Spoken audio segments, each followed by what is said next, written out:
Alrighty, good morning. Good morning. Look at this. Trying soy milk, so I'm hoping that my vagina will start growing soon. There's a myth out there that soy milk helps you grow a vagina. Just kidding. I don't really want a vagina. It's just the thing. Like, honestly, there's something about as soon as you do this that you have to kind of be cunty. You have to be passive aggressive and cunty. And I wonder what that's all about. I wonder what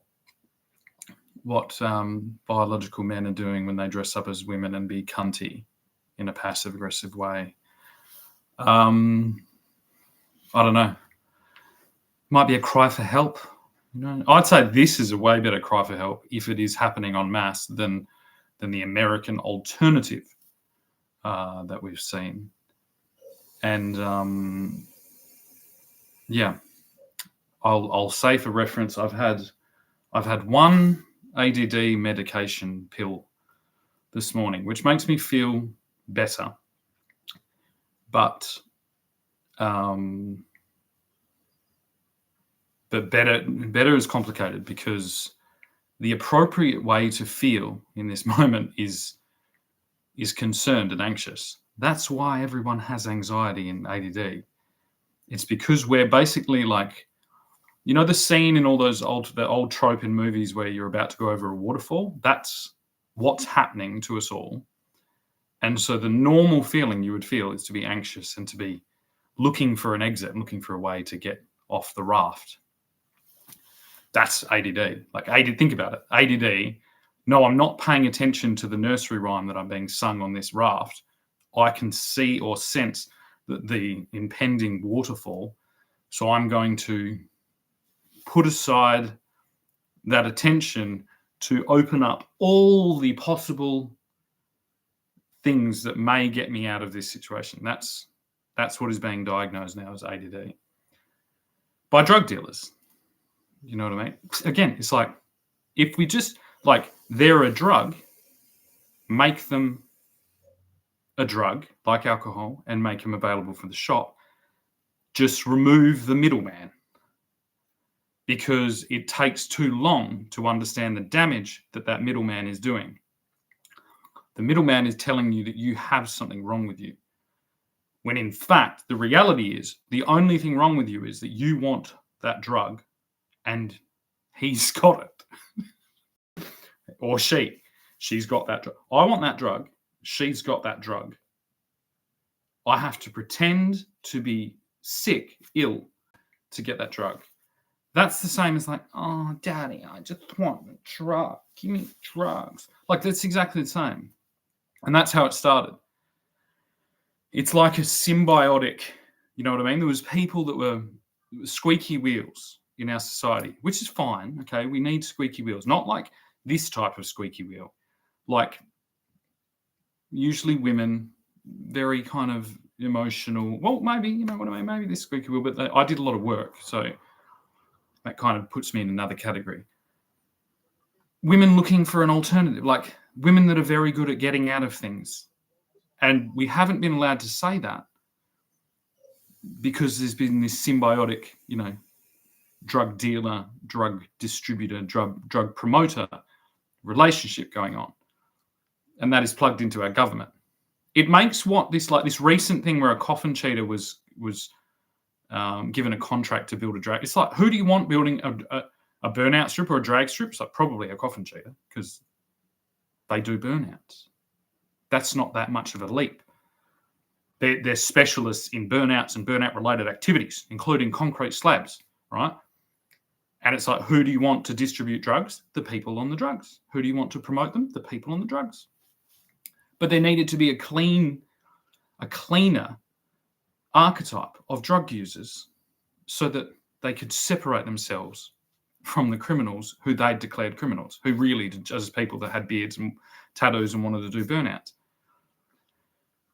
It's funny. It's like, at the point we're giving a coffin cheater a contract to build a drag strip, then now we're at the point where we can say, well, yeah, because we've already given the drug dealers, the psychiatrists and the pharmaceutical companies, the contracts to deal with our disruptive people And now everybody is pretending to be disruptive, or, they're kind of finding out where it is to get the drugs, when really they should just sell the drugs. And it's fucking so weird, because it's like, I don't want the drugs to be sold, but it's probably a better alternative to just sell the drugs and cut out this section. Because I think it's a larger, think about money, right?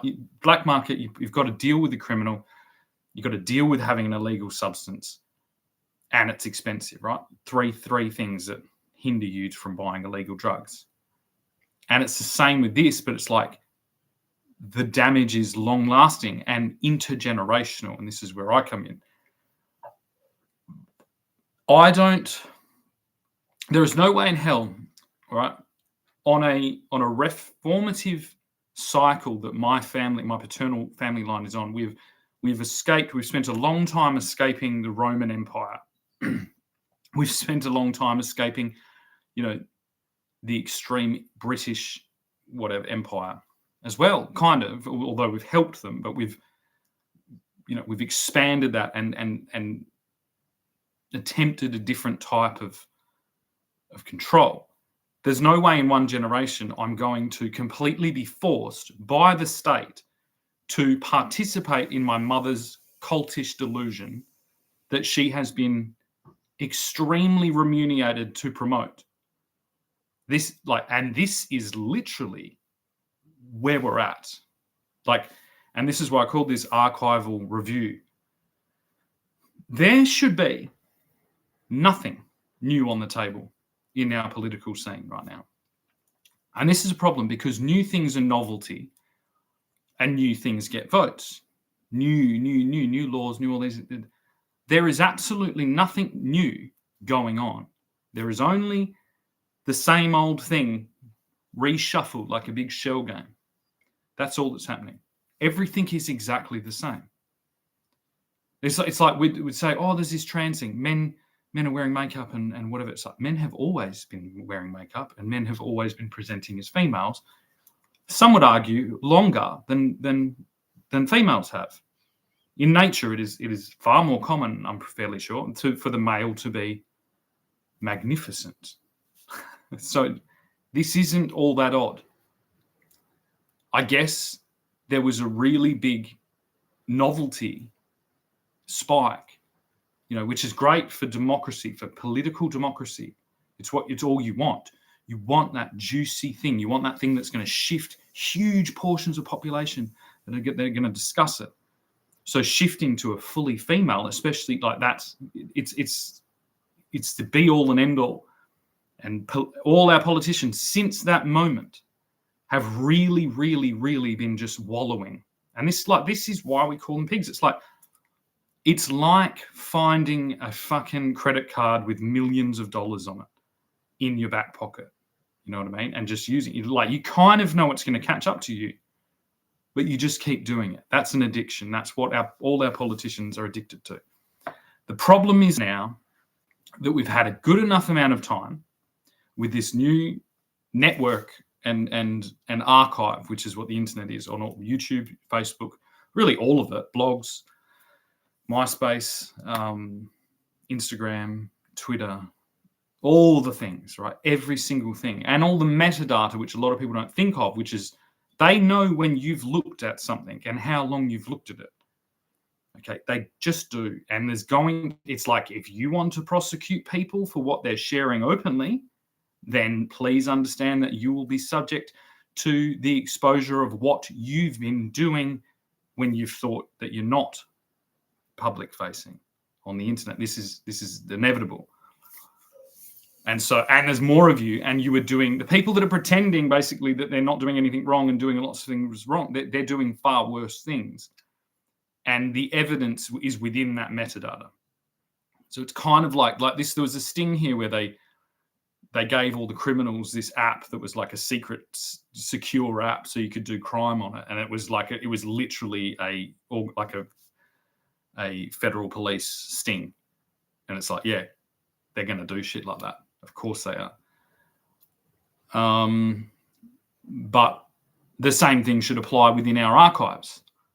And this is where it's like, well, yeah, our government, created and perpetuated and propped up a created pharmaceutical distribution industry using vulnerable women as their spruikers, and plugged them into our socialized healthcare system, which has had multi-intergenerational effects and created societal chaos. And basically, to get out of the conspiracy theory world, it's like, my assumption is that these people were just trying to make money and they actually had a pretty good thing going. And it's like their drug was superior. They were actually removing the disruption. I think these ancillary effects have just kind of added in. And the problem is, as soon as when we aren't having a conversation because it's being protected by an industry, that just keeps getting worse. Right. And then there's like a sweet spot where they can kind of kill people and no one's going to be aware of it. Like, this is like, I could have gone and smashed my children's stepfather in the face until he proactively goes and reports me to the police, which is basically like, for no money, no commitment, like, he doesn't even have to prove that he's not an alcoholic or not a drug addict or not anything. Just by phoning the police of Western Australia, not by their intentions, just by structurally knowing this system, he built a castle around himself and my children with 24/7 surveillance to his favor when he already had a violence restraining order. That's some fucked up fucking incompetence. And it's no one's fault. It's just, when the conversation isn't had, this is what happens. I'm only ever trying to have a conversation, and I would quite like to take the last 50 years of archival footage and documentation and focus the entire country's political conversation towards that. So imagine, like, all the politicians are doing these things. Some weirdly fucking amazingly beautiful blonde-headed fucking crossdresser comes in, hips and shoulders the Prime Minister, and then all of a sudden he refocuses completely on going through with a fine-tooth comb the last 50 years of our system, of our education system, our health system, our psychiatric system, our prison system, our legal system, our laws, because I've already proven the benefit of it. No one is going to take me to court because I've been here every day in duress, publicly stated duress, for over 3 years, and I've gone through with a fine-tooth comb just my situation, and it keeps all this. I keep finding all this gold. I'm like, oh, this would be really valuable to the country if we could get out of this, hear no evil, see no evil situation. The problem is that the politicians have only seen people doing that.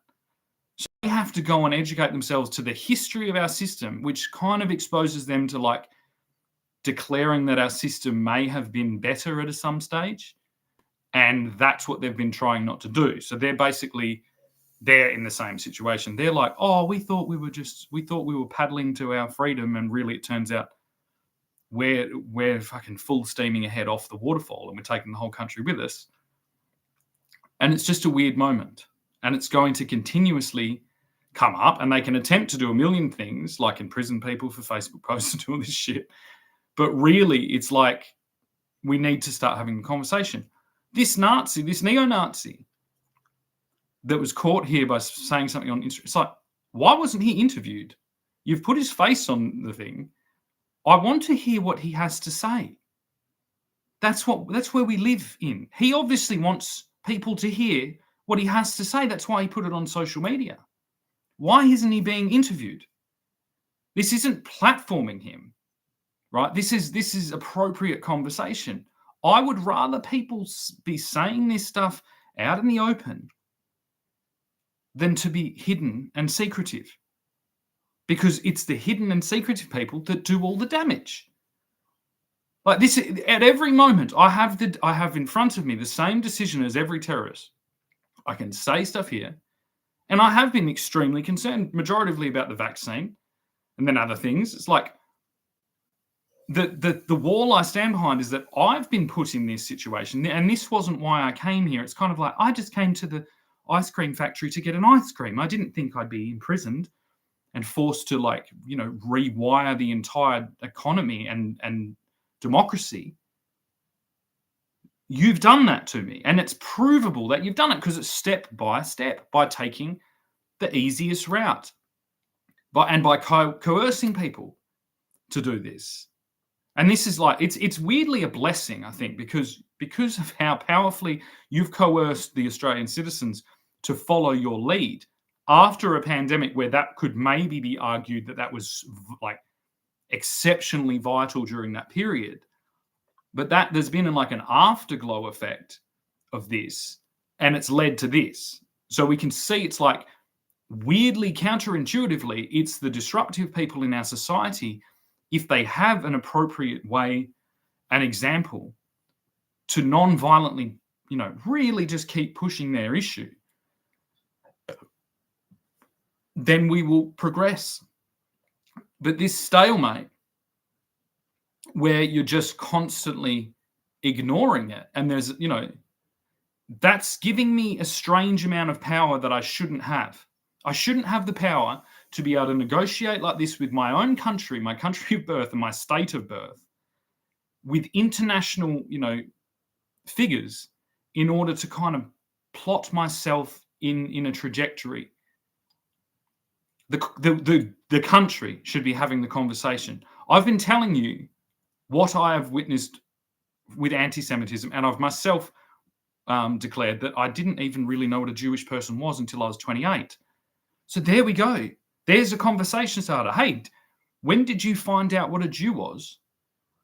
Why is this? How is Australia perhaps very unique in the global environment to its relationship to its Jewish community?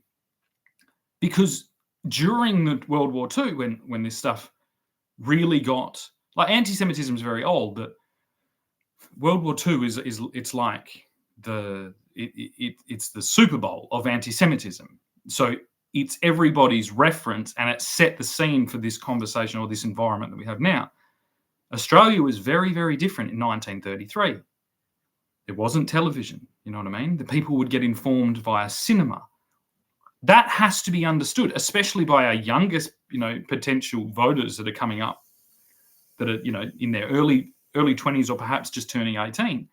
I don't trust that those citizens actually understand the scenario of this country during the time that set the scene for this current iteration of anti-Semitism.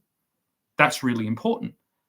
These are kind of they're the ancillary arguments that get lost in identity politics and in just like play it straight politics, just one thing, one policy, one issue. And it's funny, even on that, to delve into that deeper, it's like, well, that wasn't possible in 1933. It is possible now, but you're preventing it from happening. I know there are neo-Nazis. I know there are white guys with shaved heads and, a kind of fetish towards Hitler and guns. I'm not worried about them because I've grown up around them. They've existed my whole life. They're not exactly what you're saying they are. They are not aligned, or have historically not been aligned, with Islamic terrorists at all.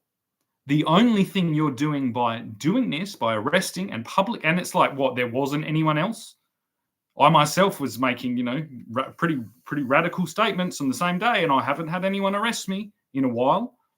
In fact, the more radical I've got with my statements, the less I've been arrested. So there's something very fishy going on. If there is an attempt now by our media and by our government and by politics to kind of, cherry pick media and arrests and walk the Australian, people through this kind of evil coalition of hell, where you align, a subsect of Australian white skinheads that perhaps are like, they're almost cosplaying as Nazis. A lot of time their issue with, say, black people or other things what is far richer than Jewish people, especially when you consider that by my decree, this state really didn't have open Jews for my child. It wasn't a thing. It was never. I almost guarantee you go through every newspaper article from 1995 backwards in Western Australia. I would love to hear how many times the religion of Judaism or whatever, or Hebrew or Semitic people are even mentioned. They weren't. So it's created a strange vacuum for this false argument to be presented. I wouldn't have a fucking problem, and I've never had a problem in communicating with these people. You know what I mean? There are a lot of times they're not. So it's clear that it's like we have a population of, and even there's actually an effect from, if you consider the outlaw motorcycle kind of culture of this country, there is an alignment with that culture and Nazis. But that's a false telling of the situation, because a lot of times our outlaw biker culture, which is a culture that should really start to be protected and not, and a lot of these systemic, creative versions of our laws that have been created to really basically ostracize and discredit and demonize these cultural legacy figures of our country here, of Australia. It is concurrent all across the kind of allied nations, but it's very specific here, and it is a post World War II creation. There was an excess of motorcycles from a war. There was individuals that had felt they were, used and abused by the government or by their empire, and I'm representing some of these things, so that I'm really serious about getting this story right, and there's understandably going to be kind of a rebellion, rejection of culture if you've gone and been made to go and fight a war, and you come back and everyone's kind of just happy-go-lucky and the country's moved on. I'm in this moment right now. I entered what is a war in a relationship. And because the war was kept off the radar, so to say, of the general society, that relationship's ended. It's like I've obviously had to force to do things that are very strange and very confronting. With the threat of violence constantly there, it's always there. But then it's just society is going on. So this is happening again, but in a way that is so unnerving to anyone experiencing it, because we're fucking here. We haven't left. The war for most Australians hasn't gone into the hot thing, and it's like there's a real argument. Say globally, it's like these wars majoritively aren't going to be fought on the ground because there's too much calculation and computing going on. To understand the world from the World War II perspective or the World War I perspective, there was calculations going on, but everything was a gamble. Moving platoons and fronts in and offensive, that was huge gambles with huge amounts of people by selective generals and commanders and all these things. We're in a completely different thing.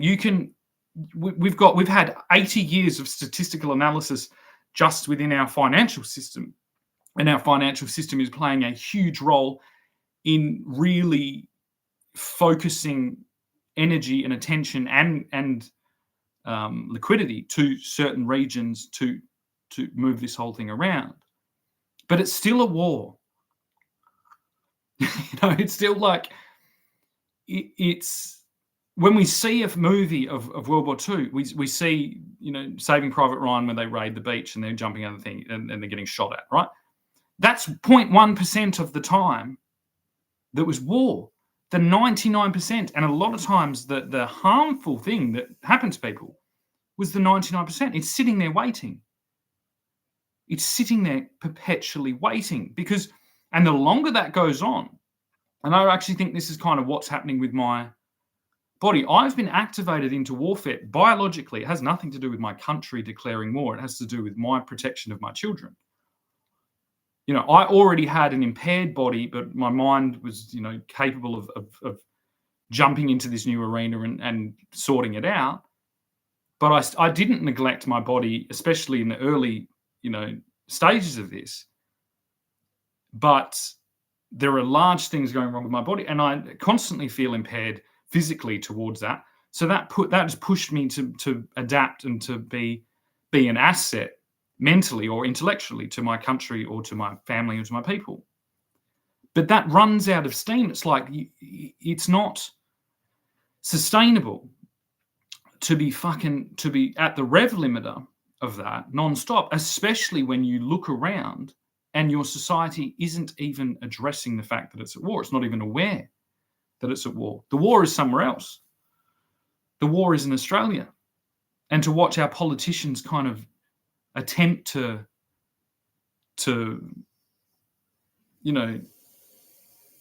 glide over this. Some of it's understandable and some of this I've encouraged because it's like there is trauma from war and there is an ongoing price that the country will pay. But we're at a stage now where it's like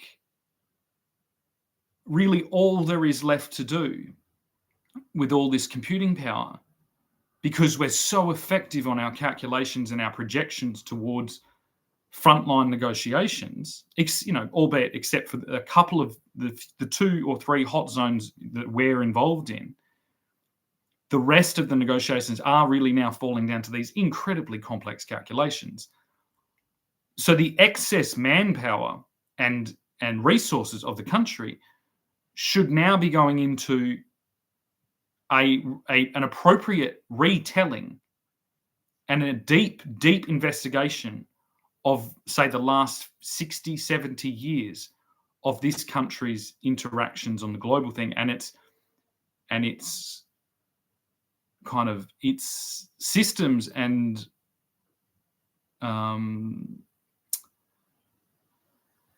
systems and protocols that it is deeply embedded into its society. Because very much like, say with the outlaw bike culture, it's like, this is going to be different. I don't want anything to do with the majority of what people are doing, because it is just materialism out of control, and it is out of sync to what I believe Australia should be doing. And all it takes is them to say, we need the economy to go and people need jobs. And it's like, yeah, but why is that coming first in a country? Like it's like a constant tap. It's like you bring people in and then complain about houses. But there's very little scope for people to specialize in the things that we really need to be looking at in this country from these kind of suburban settlements that are now majoritively containing immigrants that are being falsely fed a description of the pre-existing country. So basically it's like and this could just be incompetence and it could be, momentum. But the reason I declare every morning that I'm sitting in a concentration camp is because whether you think you're building a concentration camp or not, you are. These places at the moment in their current trajectory, they have no purpose for what this country needs. And we've lost track of the story of what this country is. So see, when my ancestors arrived on both sides, and the majority of people that I was surrounded by when their ancestors arrived, it's like it was very clear. And this was particular to the geographical region I was in. I wasn't in the deep country, though. I was kind of on the edge. But we knew what this country was about. It was about establishing, a country. There's projections from that era of what this country was going to be. Now, they included cities, but they weren't urban-centric at all. If you were an urban-centric person, really, unless you wanted to establish yourself as like a city kind of mogul, which that happened, and those people should be celebrated. But even those people would be spinning in their graves if they could see what's happening to their cities, because the city stops working properly as a city when it's smushed out like fucking modeling clay across a vast region and interconnected by this internet. So there's never been a time where being in a city is less of a, what's the word? Like, it's less of a assisted, like, I've gone a bit blank again, but it's never been like that. There is a real disconnect, because you can now go and buy 200 acres 3 hours out of the city and do this every morning. You know, if you're a musician, you could play music, you can socialize, but you can't do that when there is an entity watching in all the time and kind of acting as a school system, almost like a school principal, which is what our government's like kind of just by default turning into, because it's got to walk this line between not declaring that it really doesn't know what it's doing, because that becomes confidence, and then that's a vector to attack on. But it's like, that's actually what it should constantly be in. That our government should constantly be projecting that, of course, based on the 1,000 variables that have been added and then stirred around with a big war and a pandemic, we have very little idea about what we should actually be doing as the Australian government. We need to figure it out as a country by using democracy, but it's like high fidelity democracy, and that is going to require some difficult conversations. Now, I would not hesitate in having a sit-down interview across a table with this individual that was arrested here under hate speech laws, because I really do feel that as a local person here, my whole life, I understand that conversation better than a government that is trying to doggy paddle its way out of the situation that it's made. And I refuse to have a battle between, obviously this is a battle between online media and mainstream media. And the mainstream media is known and constantly shown to be remunerated by our government. But it's like, what's going to happen is you're sending that person to jail. That person is going to, to complete his conversion fully to Islam in prison, and continue on his delusional daydream, instead of being checked by a person of his own race and his own locality and redirected. Because this is what I'm saying, like, a lot of the reason these outlaw motorcycle types that are kind of the underworld, or have been painted as the underworld figures of our country, the reason they have an association with Nazis is because they were Allied soldiers who brought back Nazi trophies because they defeated the Nazis. You know what I mean? And it's a complicated, like, to someone who's fought and died and had to kill people, and they've watched their brothers in arms get shot, and they've lost their families or lost whatever, or these things. There is an argument that it's difficult to take. You cannot take Judaism away from World War II. And so there's an oversimplification that will lead inevitably to anti-Semitism, because it's like, oh, well, the Jews caused this because, it's almost like, even if you supported the Allies and you're against Germany, it's like, you could almost be like, well, if the Jews didn't exist, I wouldn't have gone to war. It's not that simple. It's never that simple. But when there's massive intergenerational anguish and frustration and outright anger and hatred. The only identifiable reference point in this is the Jewish people, because they are a transitory tribe of people. And we haven't had enough time to recognize other transitory tribes of people, like the Irish, like the British, like the Norwegians and the Norse and the Scandinavians, like even a lot of the Asian populations have moved around. It's just that this is the convenient thing to hold up, because it was a focal point of that war.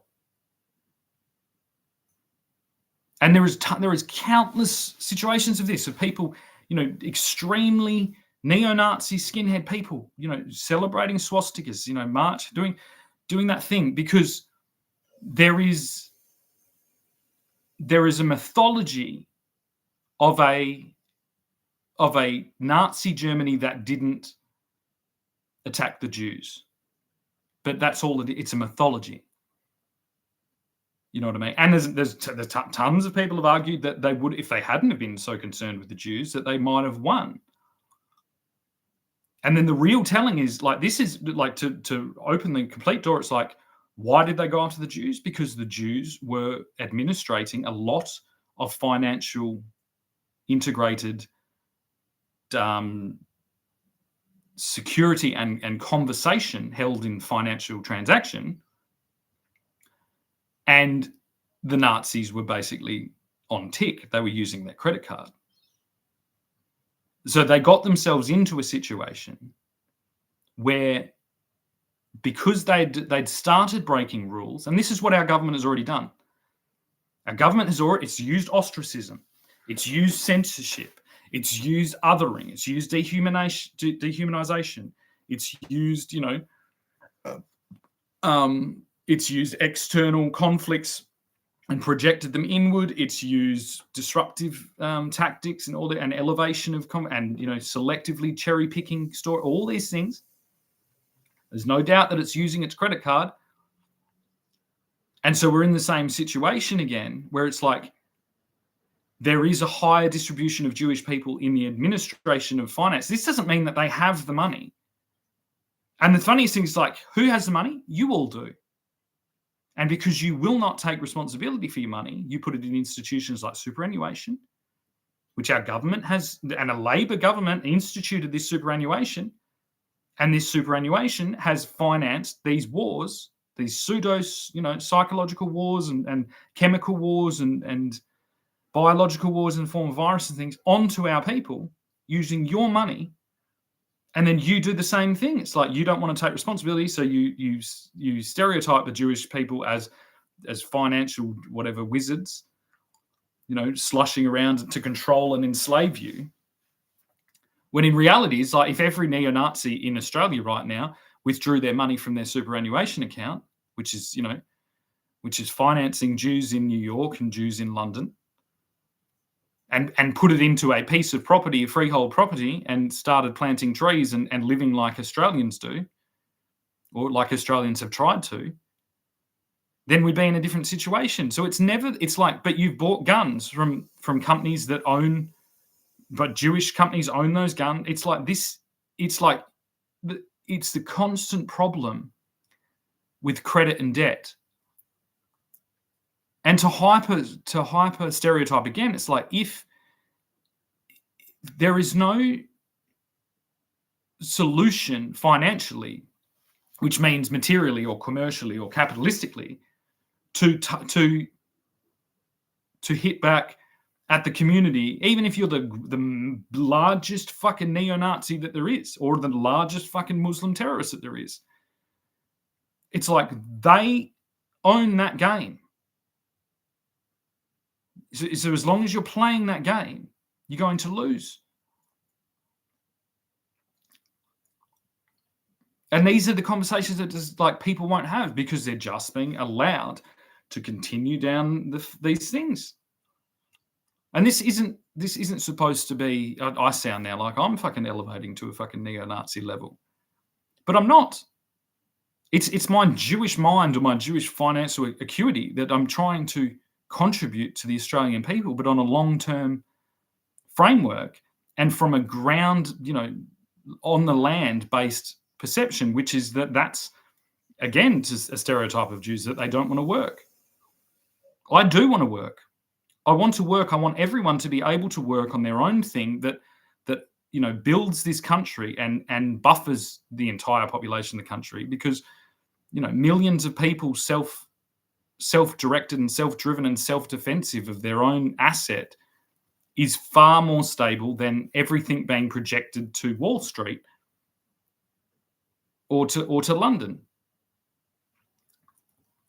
And I've taken the responsibility on to actually explain that to those two financial regions and say that, look, it's like this experiment of distributed holdings is really starting to run out in a very noticeable way that's only going to lead to one thing. It's like we had the only people that were really understanding this effect, say 20 years ago, were extremist Muslim terrorists sitting in a cave in Afghanistan.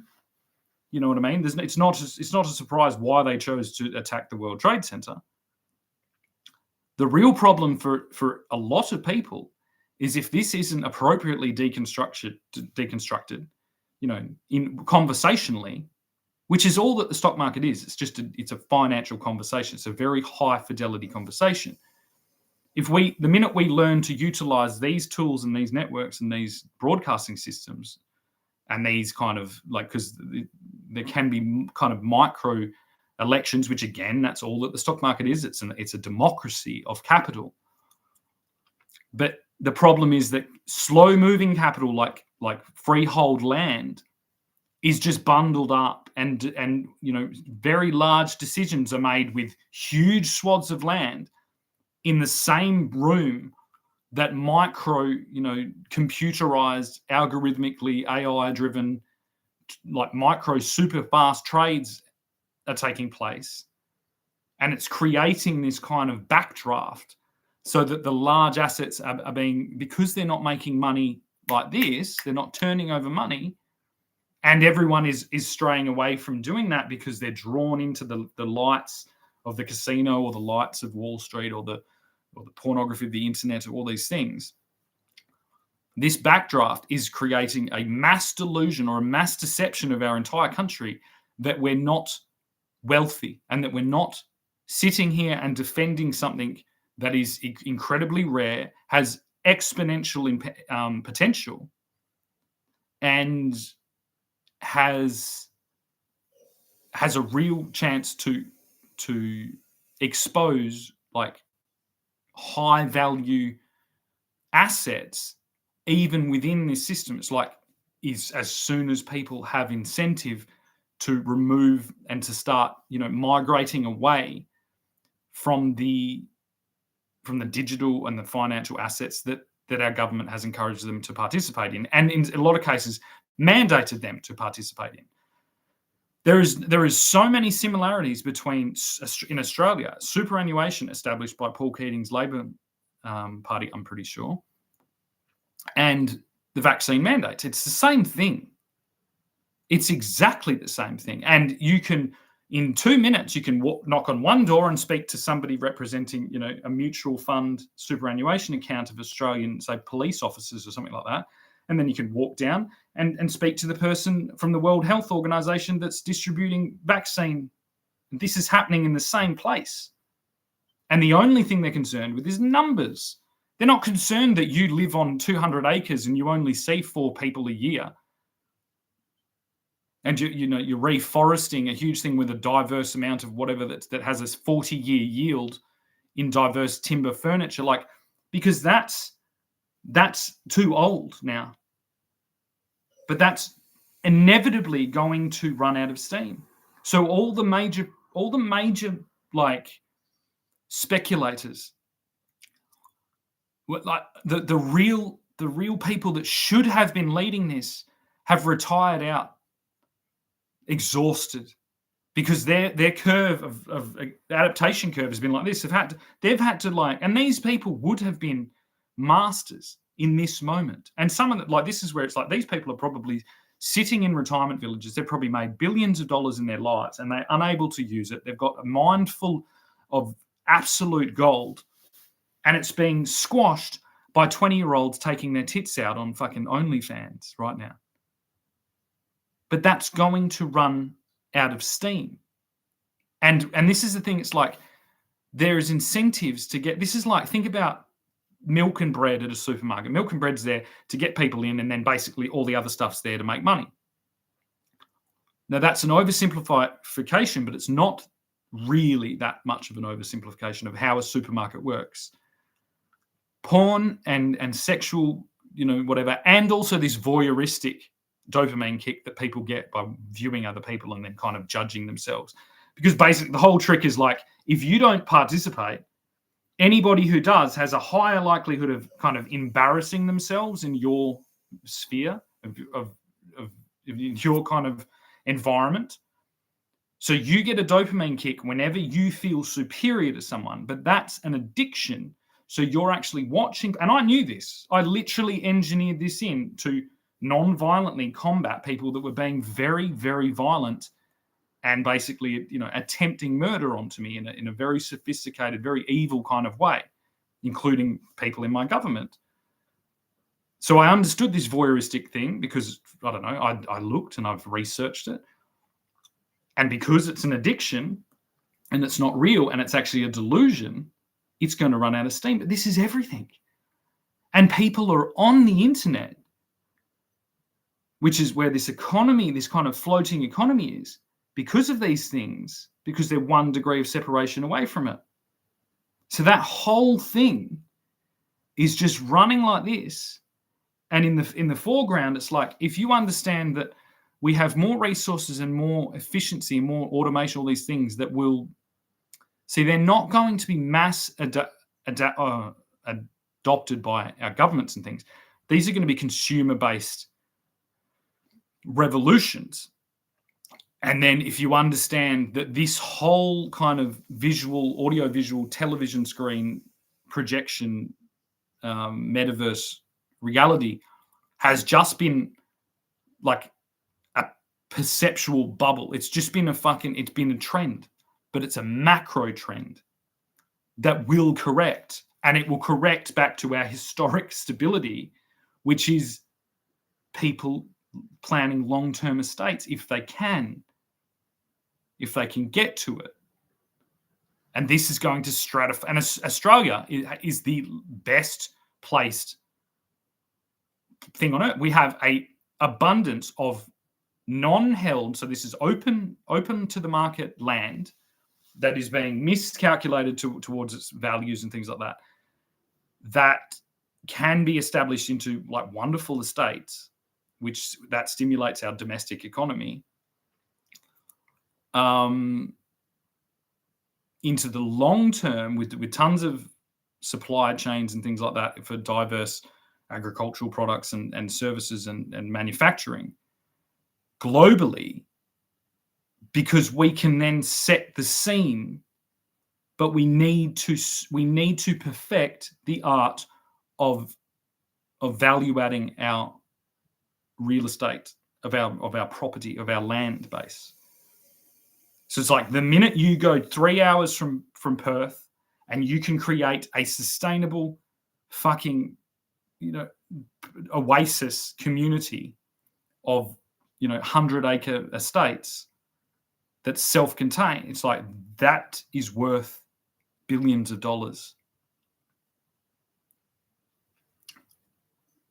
That fixes all the problems, because it's basically that we have, and you could refer to it as like a whip.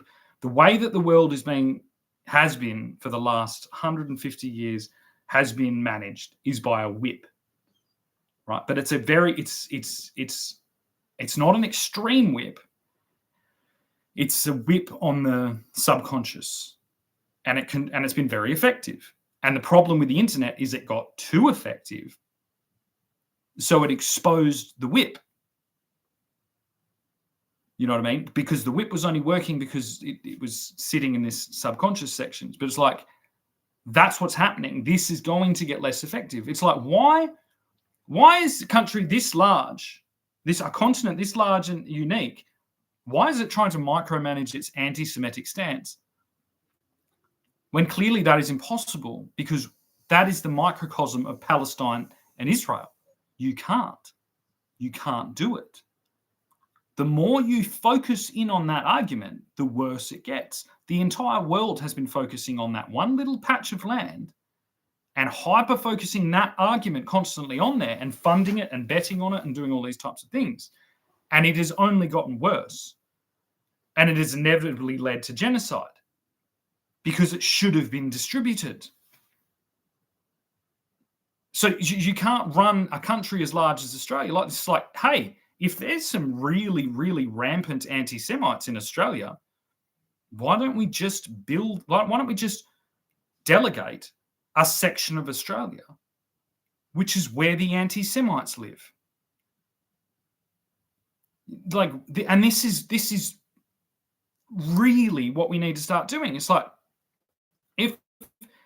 if there is a secret fucking, conspiracy of Jewish money doing all these things and controlling us all, well, then show me.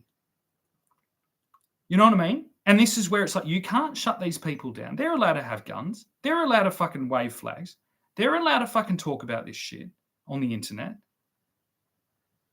I don't want the world being run by Karens that can fucking phone in and report someone for doing this thing. I want that person to find all his Nazi mates and get together and buy little Naziville in Australia and put a flag up.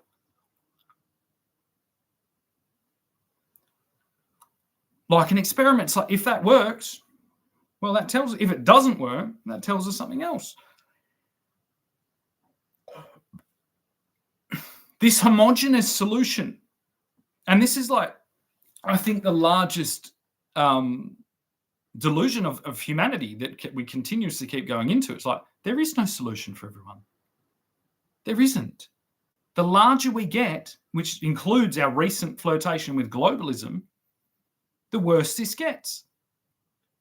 The more global this conversation about anti-Semitism gets, the worse the anti-Semitism gets, because every time someone hears the word anti-Semitism, an anti-Semite is born. I didn't know what anti-Semitism was because I didn't know what a Semite was and I didn't know what a Jew was. And the way that I actually found out was very strange. It was like uncovering this story that happened that I wasn't educated, that was clearly one of the largest, most important stories that happened. And then I had to figure out, why wasn't I educated to this?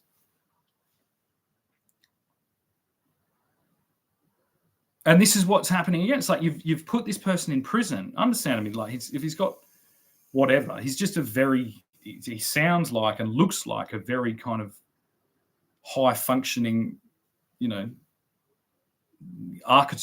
archetype that's flirting with whatever. And it's like, and that comes out of fear. Do you know what I mean? And the only way that fear is going to be broken is to have a conversation with someone who's on the other side and find the similarities. And do you know what I mean? It's like, there is no fucking solution. There is no, and there especially isn't a fucking final solution. So stop planning that. And it's like and I understand a lot of this is novelty. There's like there's a uniform that comes with it. There's a kind of status that comes with it. And we've got to break that down. It's like, if you want, you're in Australia. So being a fucking neo-Nazi, Nazis were German, right? Australians, as a rule, were going to reject anything German. That's what the World War was about. So we didn't want to be German. So if you want to be a neo-Nazi, go to Germany and they will correct you. They'll be like, no, we don't Nazi here.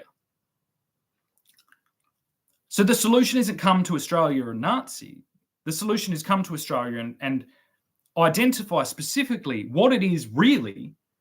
And in most cases of men, they want to get pussy. So it's like, and this is, we can't have that conversation because it's politically incorrect. Well, fuck your political correctness. Where's that got you? That's got you 16 dead fucking Jews in Bondi Beach. So if we can't say that, hey, a lot of fucking wartime fucking, elevation of the masculine fucking warrior archetype is based on feminine, pursuing women, trying to get pussy. Right? So let's stop doing that And it's like, why aren't women throwing themselves at the person fucking planting fucking trees in the middle of the fucking wheat belt, creating fucking habitat for black cockatoos, or something like that? Oh shit. Why, after fighting a war, and in my mind being very successful in that war that started while I was engaged, why isn't that person knocking down my door and pursuing marriage onto me? Well, I don't know, because they don't talk. And the solution that my mind and body's gone, it's gone, fuck pussy. I couldn't fucking care less about that fucking shit, because it's bullshit. That's an illusion. Pussy is like Nazism. It's a false fucking thing. It's like, what's really happening is this conversation will get through, and the value of pussy internationally is going to be cut by 1,000%. Because you've all done it all at the same time. You've all fucked up. See, this is like the feminist, this is the female version of World War II. All the men fucked up when they all put on uniforms and tried to get pussy together and did amphetamines and tried to kill Jews and fucking invade France and invade Poland and then be Stalinists, or fucking, even in our case, be, colonialists or whatever, and all these things, slave owners, Americans, even back with Trojans. It's like all that's been happening for a long time is a bunch of men get together, they put on their best fucking thing, they get their best shield and sword or their best gun and their best fucking whatever. They fucking, they come up with a new way to walk, and then they go and try and get pussy. And in order to get that pussy, they have to kill the dudes that currently have the pussy that they want. But then that's being now projected into the digital. It's like a digital stock market of pussy on these dating apps that don't work, because there is a fucking archive. So I know that I'm going to have an archival review of my fucking interactions with pussy over the last 8 years, starting at the point where I had a fucking, a beautiful girlfriend that, perhaps I got an appetite for something elsewhere. I had 3 wonderful children, and I was, at a business and was established myself and whatever. And then one interaction from a crush that I had in high school on social media has thrown that all into a fucking absolute fucking nightmare situation. And one by one, these bitches come in, attempt to fucking do something, cause a lot of mayhem, and then fuck off. But they're all Australian, except for the recent one now, who is a complete anomaly, and I have no way of understanding anything. But she's come at the moment. It's not like that wins. I'm just like, hang on. This has skewed my entire fucking thing. It's like if you went to... Imagine every time you filled up at a petrol station with petrol, like you went back and you're like, every time I filled up at a petrol station, I've got a fucking eye infection or something. And it's like, that's really what's happening. But I don't hear that conversation being had by the women of this country. And then, and I know why. It's because the women of the country are the cash cows of this materialist capitalist system that is, see, I'm not an anti-capitalist or a communist.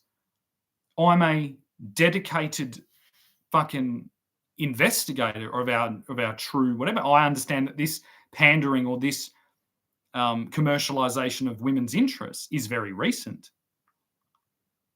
extremely recent. And so it's a trend.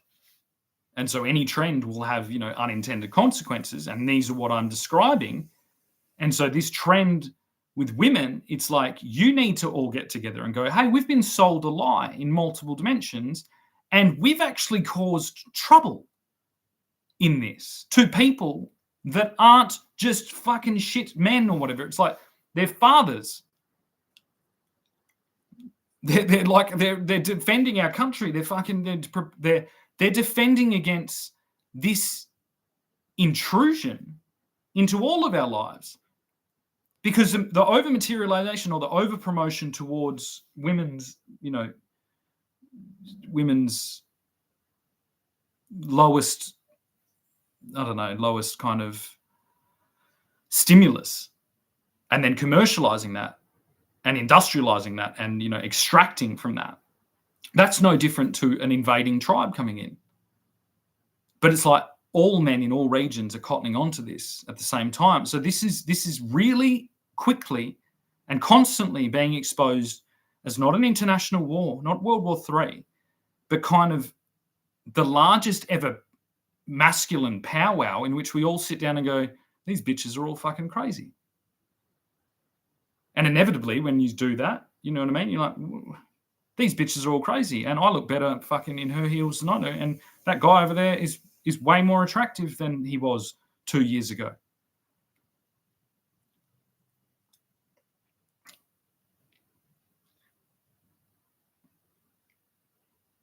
And that's something serious. And that is seriously not because of me.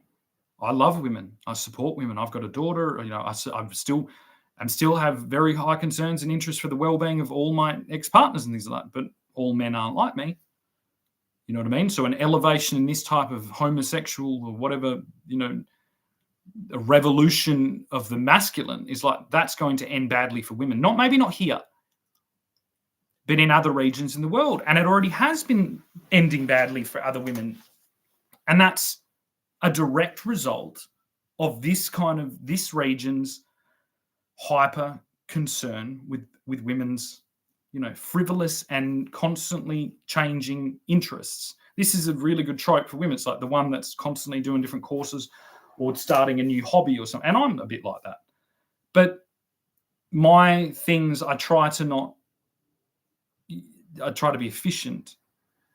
And so it's like, that's where I constantly get to. My desire is to have a place that I own, that no one can fucking touch, that no one can bother me, where I can do the things that I want to do. And the fact that I can do this from that place that hasn't existed means that I can now, you know, appropriately defend the overall structure from being hijacked from the higher concentrations of these people manifesting this kind of hyper materialism. It's like it's got to run out. It's got to be addressed. You have perpetuated an influx of hyper materialists, indebted, I don't even know, perpetual debt slaves that have an equal say in where our country goes, despite the fact that they have no skills, no experience, no money, no assets, nothing. This is chattel property. This is livestock management at this stage. If I compare it, it's like it's the only thing you could ever do.